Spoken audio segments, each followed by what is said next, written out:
আসসালামু আলাইকুম। প্রাণী সম্পদ অধিদপ্তরে কিন্তু আরেকটি নতুন বিজ্ঞপ্তি প্রকাশিত হয়েছে। মূল যে বিজ্ঞপ্তিটি সেটি কিন্তু আপনারা স্ক্রিনে দেখতে পাচ্ছেন। তো এই সম্পূর্ণ বিজ্ঞপ্তি নিয়ে কিন্তু আলোচনা করব। আপনারা একটু ধৈর্য সহকারে সম্পূর্ণ ভিডিওটা দেখবেন। এটা আপনাদের কাছে আমার একটা অনুরোধ থাকবে। তো আপনারা কিন্তু দেখতে পাচ্ছেন ক্রমিক নং পদের নাম, জাতীয় বেতন স্কেল ও বেতন গ্রেড। জাতীয় বেতন স্কেল 2015 অনুযায়ী কিন্তু আপনার বেতন দেওয়া হবে এবং পদ সংখ্যা, শিক্ষাগত যোগ্যতা ও দক্ষতা। তো এরপর রয়েছে দেখতে পাচ্ছেন ক্রমিক নং 1 ক্যাশিয়ার। এখানে কিন্তু আপনি দেখতে পাচ্ছেন 16তম গ্রেডে বেতন দেওয়া হবে এবং এখানে 54টি পোস্ট রয়েছে। শিক্ষাগত যোগ্যতা দেখেন কোনো শিক্ষিত বোর্ড হতে ন্যূনতম উচ্চ মাধ্যমিক সার্টিফিকেট বা সমমানের পরীক্ষা উত্তীর্ণ, অর্থাৎ আপনি কিন্তু এখানে এইচএসসি পাস করে আবেদন করতে পারবেন। সেই সাথে কোনো শিক্ষিত প্রতিষ্ঠান হতে basic computer course, MS Word, MS Excel, email এবং ইন্টারনেট ব্যবহারের দক্ষতা থাকলে কিন্তু আপনি এখানে আবেদন করতে পারবেন। এরপর হচ্ছে ক্রমিক নং 2 অফিস সহকারী কাম কম্পিউটার মুদ্রাক্ষরিক। এখানে 16তম গ্রেড এবং এখানে দেখতে পাচ্ছেন 461টি পোস্ট রয়েছে। শিক্ষাগত যোগ্যতা দেখেন কোনো শিক্ষিত শিক্ষা বোর্ড হতে ন্যূনতম দ্বিতীয় বিভাগ বা সমানের জিপিএতে উচ্চ মাধ্যমিক সার্টিফিকেট বা সমানের পরীক্ষা উত্তীর্ণ। ক্ষতে দেখতে পাচ্ছেন কম্পিউটার মুদ্রাক্ষর সর্বনিম্ন দক্ষতার গতি প্রতি মিনিটে ইংরেজিতে 20 শব্দ এবং বাংলা 20 শব্দ হলে কিন্তু আপনি এখানে আবেদনটি করতে পারবেন। এরপর ক্রমিক নং 3 দেখতে পাচ্ছেন ল্যাবরেটরি টেকনিশিয়ান। এখানে দেখতে পাচ্ছেন 39টি পোস্ট রয়েছে। 16তম গ্রেডে বেতন দেওয়া হবে। শিক্ষাগত যোগ্যতা কিন্তু দেখতে পাচ্ছেন কোনো শিক্ষিত বোর্ড হতে বিজ্ঞান বিভাগের ন্যূনতম দ্বিতীয় বিভাগ বা সমানের জিপিএতে উচ্চ মাধ্যমিক সার্টিফিকেট বা সমানের পরীক্ষা উত্তীর্ণ এবং কোনো শিক্ষিত প্রতিষ্ঠান হতে basic computer course, MS Word, MS Excel, email এবং ইন্টারনেট ব্যবহার সহ সম্পূর্ণ হলে কিন্তু এখানে আবেদন করতে পারবেন। ক্রমিক নং 4 দেখতে পাচ্ছেন স্টোর কিপার। এখানে 4টি পোস্ট রয়েছে এবং এখানে দেখেন 16তম গ্রেডে বেতন তো হবে।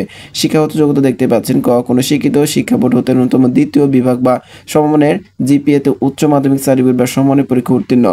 কোনো শিক্ষিত প্রতিষ্ঠান হতে basic computer course, MS Word, MS Excel, email এবং ইন্টারনেট ব্যবহার সহ সম্পন্ন। ক্রমিক নং 5 কিন্তু দেখতে পাচ্ছেন সহকারী স্টোর কিপার বা সহকারী গুদাম রক্ষক। এখানে 16তম গ্রেড এবং এখানে 4টি পোস্ট রয়েছে। শিক্ষাগত যোগ্যতা দেখতে পাচ্ছেন কোনো শিক্ষিত শিক্ষা বোর্ড হতে ন্যূনতম দ্বিতীয় বিভাগ বা সমানের জিপিএতে উচ্চ মাধ্যমিক সার্টিফিকেট বা সমানের পরীক্ষা উত্তীর্ণ, অর্থাৎ ক্রমিক নং 4 এর মতো কিন্তু এখানে শিক্ষাগত যোগ্যতা চেয়েছে। এরপর রয়েছে ক্রমিক নং 6 দেখতে পাচ্ছেন ড্রাইভার। এখানে 16তম গ্রেডে বেতন দেওয়া হবে এবং এখানে দেখতে পাচ্ছেন 49টি পোস্ট রয়েছে। শিক্ষাগত যোগ্যতা দেখেন কোনো শিক্ষিত শিক্ষা বোর্ড হতে ন্যূনতম জুনিয়র স্কুল সার্টিফিকেট বা সমানের পরীক্ষা উত্তীর্ণ, অর্থাৎ আপনি এখানে কিন্তু 8ম শ্রেণী বা 8 পাস করলে কিন্তু আপনি এখানে আবেদনটি করতে পারবেন। এরপর রয়েছে দেখেন বিআরটিএ কর্তৃক ইস্যুকৃত ড্রাইভিং হালকা ফাঁড়ি লাইসেন্স সহ 3 বছরের অভিজ্ঞতা থাকতে হবে, তাহলে কিন্তু আপনি এখানে আবেদনটি করতে পারবেন। এরপর রয়েছে ক্রমিক নং 7 দেখতে পাচ্ছেন ড্রাইভার ট্রাক্টর। এখানে 16তম গ্রেড এবং এখানে 5টি পোস্ট রয়েছে।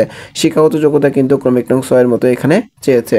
ক্রমিক নং 8 দেখতে পাচ্ছেন মিল্ক ভ্যান ড্রাইভার। এখানে 16তম গ্রেড এবং এখানে 2টি পোস্ট রয়েছে। দেখতে পাচ্ছেন শিক্ষাগত যোগ্যতা কোনো শিক্ষিত শিক্ষাবোর্ড হতে ন্যূনতম জুনিয়র স্কুল সার্টিফিকেট বা সমানের পরীক্ষা উত্তীর্ণ, অর্থাৎ এখানে কিন্তু ক্রমিক নং 6, 7 এবং 8 এর শিক্ষাগত যোগ্যতা একই চেয়েছে।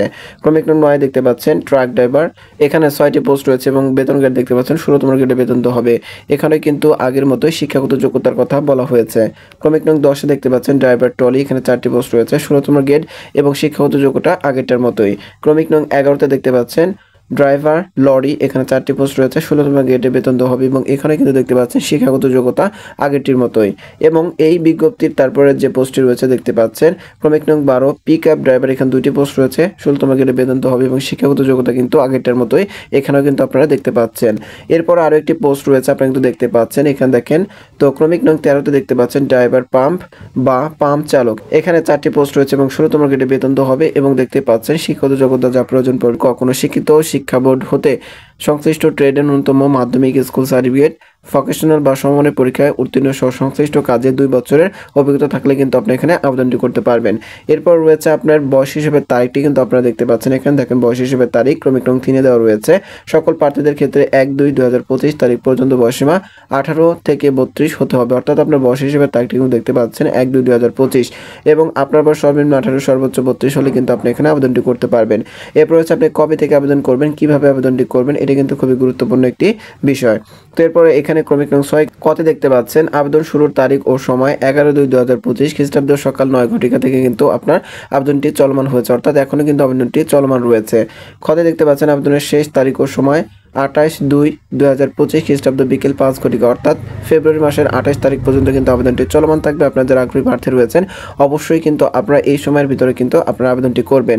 তো এখানে কিন্তু আপনারা দেখতে পাচ্ছেন যে ক্রমিক নং 4 দেখতে পাচ্ছেন অনলাইনে আবেদন করতে হবে, কোনোরূপ লিখিত আবেদন গৃহীত হবে না। আবেদনপত্র দাখিলের নিয়মাবলী ও শর্তাবলী প্রাণী সম্পদ অধিদপ্তরে job.dls.gov.bd এই ওয়েবসাইটের মাধ্যমে কিন্তু আপনারা আবেদনটি করতে পারবেন এবং এখানে দেওয়া থাকবে। তো আপনাদের সুবিধাতে আমার ভিডিও ডেসক্রিপশন বক্স এবং প্রথম কমেন্টে কিন্তু আবেদন লিঙ্ক এবং সার্কেল লিঙ্কটি দেওয়া থাকবে। আপনি যদি আমার চ্যানেলে নতুন দর্শক হয়ে থাকেন বা ভিডিওটি নতুন দেখে থাকেন তাহলে অবশ্যই আমার আনএমপ্লয়েড বিডি 23 ইউটিউব চ্যানেলটি সাবস্ক্রাইব করে বেল বাটনটি বাজিয়ে রাখবেন। আর যারা ফেসবুক পেজ থেকে দেখছেন অবশ্যই চাকরি নিয়োগ বিডি 23 ফেসবুক পেজটি ফলো দিয়ে রাখবেন। ভালো থাকবেন। আসসালামু আলাইকুম।